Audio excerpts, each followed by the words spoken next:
આજે તો સવારમાં નીકળી ગયો હતો નર્મદાએ જવા માટે અને સાંજે ઘરે આવીને જોયું ત્યારે તો મમ્મીએ ભજીયા બનાવવાનું કામ ચાલુ કરી દીધું હતું. તો જય હિન્દ અને જય દ્વારકાધીશ મિત્રો, હું છું આપનો દર્શન મકવાણા. આજના મારા નવા મિની બ્લોગમાં તમારા બધાનું હાર્દિક સ્વાગત છે. આપણે બ્લોગમાં આગળ જઈએ તે પહેલાં આપણા બ્લોગને લાઇક કરી નાખજો અને શેર કરવાનું ભૂલતા નહીં. પછી તો હું નીકળી ગયો હતો કાકાના ઘરે જવા માટે, એ તે નાના છોકરાની જેમ પડીકા લઈને. પછી તો પહોંચી ગયો કાકાના ઘરે અને કાકાના ઘરની બહાર તો પાણીપુરીની લારી આવી હતી. પછી તો અંદર જઈને જોયું ત્યારે તો બધા નાના છોકરાની જેમ પાણીપુરી ખાતા હતા. પછી તો ફાઇનલી ત્યાંથી નીકળી ગયો તો ઘરે આવવા માટે. A few moments later.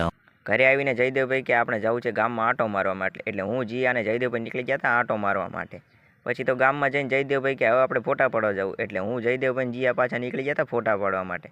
અને આપણે ગાડી ઊભી રાખી દીધી અને હવે ચાલીને જવાનું હતું, જયદેવભાઈનો ફોટો પાડવાનો હતો ત્યાં, એટલે આપણે નીકળી ગયા ચાલીને.